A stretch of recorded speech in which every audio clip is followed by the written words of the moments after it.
Dr. Richard Holden spent 34 years as a forensic odontologist for the Washington State Crime Lab, bite mark analysis, dental identification, the kind of work that puts people on death row or clears them from suspicion. His testimony has been used in over 200 criminal cases. His methods have been peer-reviewed in forensic journals worldwide.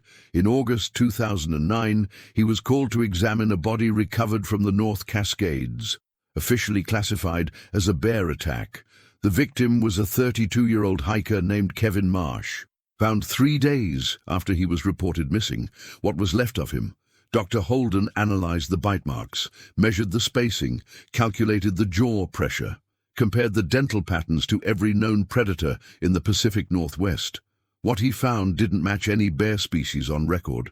It didn't match any animal on record, but it did match something else, something he'd seen once before, in a classified file he wasn't supposed to have access to, from a case in 1987 that officially never happened. 2 weeks ago, Dr. Holden contacted me. He's 73 now, dying from emphysema, and he wanted to tell the truth before his lungs gave out. "I've kept this secret for 15 years, he told me, oxygen tubes in his nose, hands shaking as he opened a locked briefcase. "Cost me my marriage, my sleep, nearly my sanity, but I can prove it.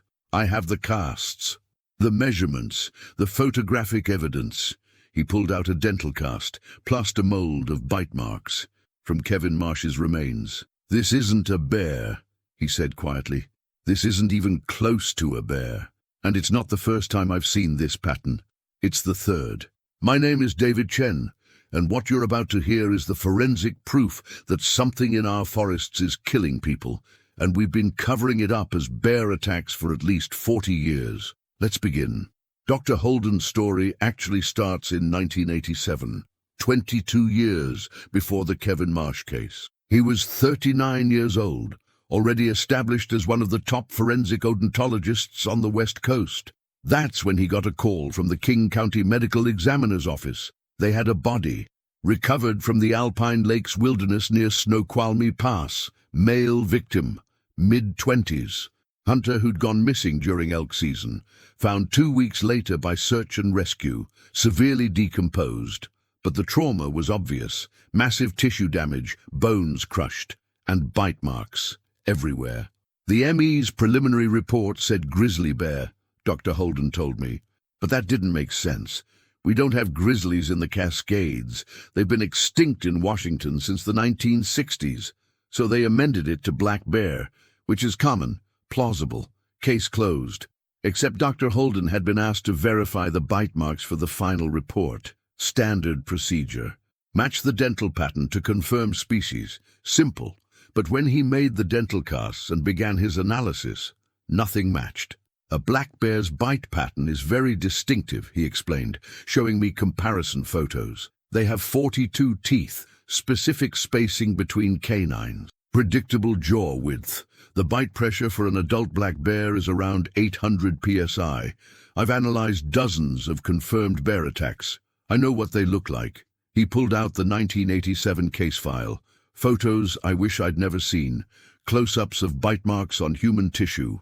These marks showed a jaw width of 11 inches, canine spacing of 4.2 inches, and based on the depth of penetration and bone fracturing, the bite pressure was somewhere north of 1,400 psi. That's massive. That's impossible for any bear in North America. A Kodiak bear, the largest brown bear species, has a jaw width of about 9 inches and bite pressure around 1,200 psi. This was bigger, stronger, and the dental pattern was wrong. Dr. Holden showed me overlays, comparison charts. He'd analyzed bite marks from grizzlies, black bears, polar bears. None matched. The tooth structure was similar to a bear, but the proportions were off. The canines were longer, more robust. The molars showed a grinding pattern consistent with omnivorous diet, but the wear was different. And the jaw structure. He paused. pulled out a reconstruction drawing he'd made. Based on the bite radius and tooth positioning, I reconstructed the probable jaw structure. It was prognathic, meaning the jaw protruded forward, like an ape, but the size was enormous. If this jaw belonged to a living creature, that creature would have a skull roughly 20 inches wide. For comparison, a gorilla skull is about 9 inches wide. What did you tell them? The medical examiner. I told them the truth, that the bite marks didn't match any known bear species, that we might be looking at an undocumented predator, that this needed further investigation. Dr. Holden's expression darkened. 48 hours later, I got a visit. 2 men, federal agents. They didn't show badges, didn't give names. They confiscated all my analysis, every cast, every photograph, every measurement. They told me the case was being reclassified as undetermined animal attack, and that my services were no longer required. They threatened you? They didn't have to. One of them showed me a photo. My daughter. She was 7 years old, playing in our front yard. The photo was taken from across the street, recent, maybe that morning. The message was clear. Forget what you saw, forget what you measured, or your family pays the price. Dr. Holden had a wife, 2 daughters, a mortgage, a career. He shut up, filed his notes away, tried to forget, but he never did. For 22 years, Dr. Holden worked other cases, murders, assaults, standard forensic work. He never saw another case like the 1987 victim, until August 2009. Kevin Marsh, 32 years old, software engineer from Seattle, went hiking alone in the North Cascades, told his girlfriend he'd be back in 3 days. When he didn't return, she reported him missing. Search and rescue found his remains on day 4, about 6 miles off the established trail, in a dense area rarely visited by hikers. The scene was horrific. Park rangers who responded needed trauma counseling afterward. The official report said bear attack, Dr. Holden explained. Kevin's body showed massive trauma, limbs partially severed, ribs crushed, extensive tissue damage, classic predator attack pattern. They recovered what they could and brought him to the medical examiner. Dr. Holden was called in to verify the bite marks. Routine, expected to rubber stamp black bear and move on. But when he examined the remains, his blood ran cold. I knew immediately, before I even made the casts. The bite radius, the canine spacing, the bone crushing, it was identical to the 1987 case, the one they'd confiscated. Every detail, 11-inch jaw width, 4.2-inch canine spacing, massive bite pressure. This wasn't a bear. This was the same thing that killed the hunter in 1987. Dr. Holden made the dental casts anyway, documented everything, took detailed photographs, because this time he was prepared. This time he made copies, kept backups, stored evidence off-site. And then he lied. I filed my official report stating the bite marks were consistent with black bear. I used language that was technically accurate, but deliberately misleading. A cedar family dental pattern. That's true. It was bear-like, but I didn't specify species, didn't mention the anomalies. Why lie? Because I remembered those federal agents, because I still had a family, and because I knew what would happen if I told the truth. They'd confiscate everything, threaten me again, and we'd be right back where we started. Only this time I'd have nothing. But Dr. Holden did something else, something dangerous. He started researching. He pulled old case files. Deaths in wilderness areas classified as bear attacks, going back decades. And he found a pattern. Between 1970 and 2009, there were 47 documented bear attack fatalities in Washington state. I had access to forensic reports on 31 of them. Most were legitimate black bear attacks.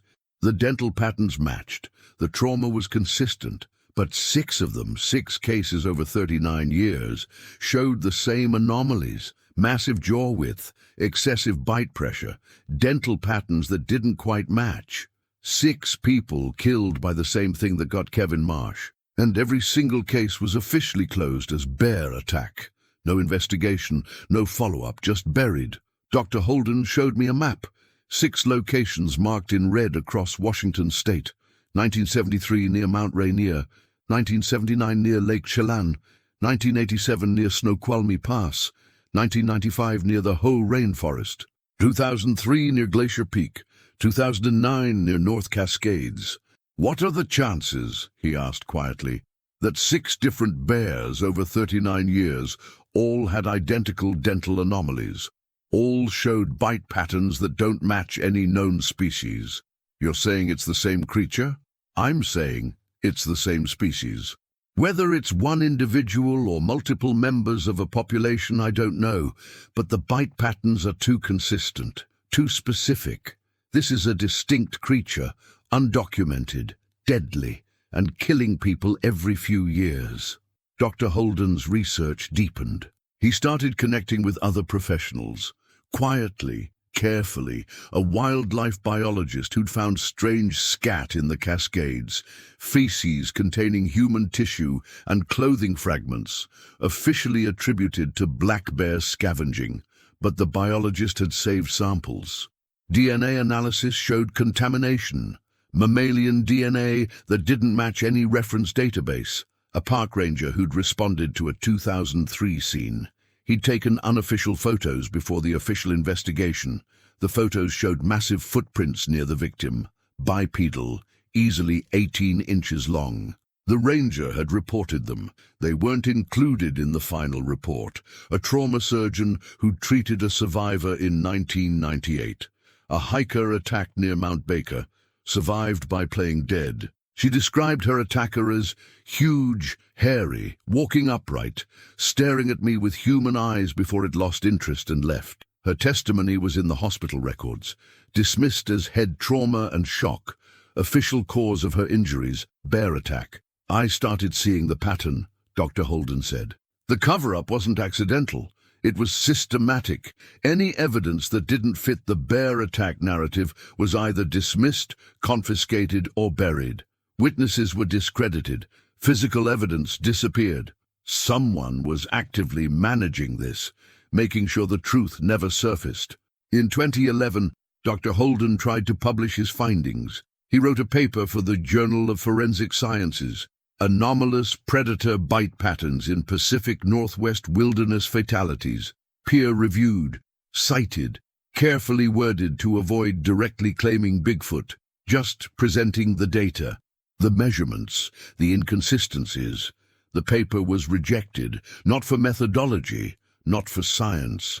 The editor called him personally. He told me the journal couldn't publish anything that might encourage cryptozoological speculation. He said my data was sound, but the implications were too controversial. He suggested I reframe my findings to fit established wildlife behavior. In other words, lie. In other words, shut up. Dr. Holden tried other journals. Same result. His reputation started suffering. Colleagues whispered, "Is Holden losing it? Is he going crazy, chasing Bigfoot?" His wife left him in 2013, couldn't handle the obsession, the paranoia, the locked briefcase he carried everywhere, the refusal to let it go. "I lost everything," he told me, tears in his eyes. "My marriage, my friendships, my professional standing, all because I couldn't accept the lie, couldn't pretend I hadn't seen what I'd seen." But he kept the evidence, kept the casts, kept the files. And then in 2016, something happened that changed everything. A hiker found something in the Gifford-Pinchot National Forest, a kill site, recent, maybe 2 days old, deer carcass, completely stripped, bones crushed and scattered. And nearby, in the soft earth, clear prints, massive, bipedal. The hiker took photos, posted them on a Bigfoot enthusiast forum. Within hours, the images went viral. Dr. Holden saw them, recognized the location. It was less than 3 miles from where Kevin Marsh had been killed in 2009. He drove out there, illegally entered a closed area, found the site before authorities cleaned it up, and he collected samples. Bone fragments with bite marks, hair caught on tree bark, scat samples. He documented everything, photographed everything, took dental impressions from the crushed deer bones, Back in his home lab, he'd set up equipment in his garage after retiring. He analyzed the bite marks. Perfect match. Same jaw width, same canine spacing, same crushing pressure. The thing that killed Kevin Marsh had killed this deer, and based on the freshness, it had done so within the past 72 hours. It was still in the area. Dr. Holden did something stupid, something he regrets. He went back to the forest, at night, with a camera, hoping to see it, to document it, to finally prove what he'd been saying for decades. He didn't see the creature, but the creature saw him. I was about a mile into the forest, Dr. Holden told me, his voice shaking, using night vision equipment, following the game trail where the deer had been killed, and I heard something, behind me, moving through the brush. I turned, pointed my camera, and through the night vision I saw it. 15 feet away, standing behind a tree, watching me, 9 feet tall. Easily, massive shoulders, covered in dark hair. But the face, God, the face, it wasn't animal. It was almost human, intelligent, aware. It was studying me the same way I was studying it. We stared at each other for maybe 10 seconds. Then it made a sound, low, rumbling, not aggressive, more like a warning, like you shouldn't be here. And it turned and walked away on 2 legs, moving silently despite its size. Within seconds, it was gone. Dr. Holden had video. 15 seconds, grainy, night vision green, but clear enough. A bipedal creature, massive, moving deliberately, looking directly at the camera before leaving. He tried to publish the footage, tried to get it analyzed by professionals. Every attempt was blocked. The footage was inconclusive. Could be a hoax, could be a person in a suit, could be misidentified wildlife. The scientific community wouldn't touch it. The cryptozoology community embraced it, but couldn't verify it. The media dismissed it. Dr. Holden was alone again, with proof nobody would accept. "Why are you telling me this now?" I asked Dr. Holden. "After all these years." He took a labored breath through his oxygen tubes. His emphysema was bad. He had maybe 6 months left, because last month there was another one. Another bear attack in the North Cascades. A 27-year-old woman named Sarah Chen, found dead on a trail. Official cause, black bear. I don't have access to the forensic reports anymore. I'm retired, but a friend in the ME's office sent me photos, off the record. And the bite marks? He couldn't finish, just shook his head. Same pattern? Identical. This thing is still killing, still hunting. And we're still lying about it, still calling it a bear. Still sending hikers into the woods with false information about what's actually out there. He opened his briefcase one more time, pulled out everything.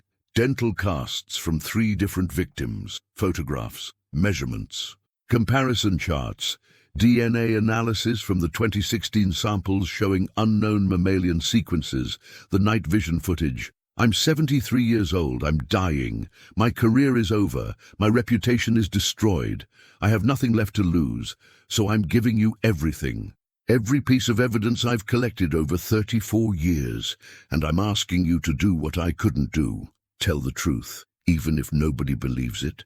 Especially if nobody believes it. Because Sarah Chen is dead. Kevin Marsh is dead. 6 others over the years are dead. And how many more will die while we pretend it's just bears? Dr. Holden's hands were shaking as he handed me the briefcase. This is forensic evidence, scientific data, peer-reviewed methodology applied to an impossible conclusion. I did everything right, followed every protocol, and the answer kept being the same. Something in our forests has a bite pattern that doesn't match any known species. Something big, something bipedal. Something that kills people. The government knows. They've known since at least 1987, probably longer. They confiscate evidence, threaten researchers, ensure every case gets classified as bear attack so nobody looks deeper. Why? Because admitting the truth means admitting they've been lying for decades, means lawsuits, means panic, means they'd have to close huge sections of wilderness or admit they can't protect people. It's easier to lie, to hide, to let people die occasionally and call it nature. Dr. Richard Holden died 6 weeks after our interview, September 23, 2024. Respiratory failure.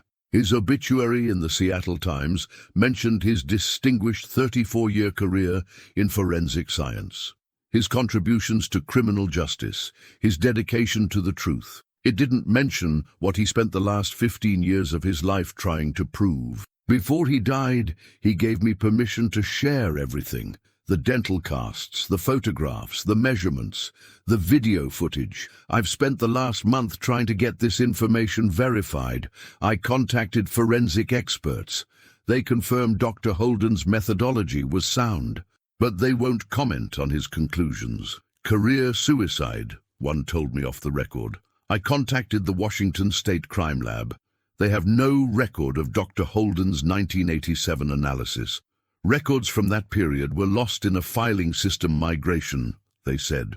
I filed a FOIA request for the federal agents who visited him in 1987. Request denied. No such agents exist in our database. The cover-up is real. The evidence is real. The deaths are real. And something in the North Cascades is still killing people every few years, like clockwork. And we're still calling it bears. Last week I received something in the mail, no return address, just a small package. Inside was a dental cast, clean, professional, recent, and a note. November 2024, Olympic National Forest. Hiker found deceased. Official cause, bear attack. Actual cause, you know what it was. They're still covering it up. They'll always cover it up. A friend in the ME's office. I compared the cast to Dr. Holden's 2009 case. Perfect match. It's still happening, still killing, still being buried. And the person who spent 34 years trying to expose it died, knowing he'd failed. But he didn't fail completely. Because now you know. You know the forensic evidence exists. You know the pattern is real. You know people are dying, and the truth is being hidden. Dr. Holden's last words to me were, if even one person hears this and understands, if even one hiker stays out of the woods because they know the real danger, it's worth it. I couldn't save Kevin Marsh, or Sarah Chen, or the others, but maybe this will save someone. I'm sharing, Dr. Richard Holden's evidence not to prove Bigfoot exists. I'm sharing it to warn you that wilderness deaths classified as bear attacks may not be what you think. That the official reports may not tell the full story, that there's forensic evidence, real, scientific, peer-reviewed methodology, suggesting something else is out there, something with an 11-inch jaw width, something with 1,400 psi bite pressure, something that doesn't match any known species. Dr. Holden dedicated the last 15 years of his life to documenting this, lost his marriage, his reputation, his peace of mind, because he couldn't accept the lie, couldn't pretend the science said something it didn't, and he died, knowing the truth would probably die with him. But it doesn't have to. If this story made you question what's really in our forests, please hit that like button and let me know in the comments where you're watching from. And ask yourself, how many bear attacks weren't actually bears? If you want more true Bigfoot stories backed by evidence and science, subscribe to Silent Bigfoot Stories and turn on the notification bell. We upload new encounters every week. And if you're planning to hike in the Pacific Northwest, maybe stay on the marked trails. Maybe don't go alone. Maybe remember that official reports aren't always the full truth. Because Dr. Holden had the forensic evidence, had the dental casts, had the measurements, and nobody listened. Until next time.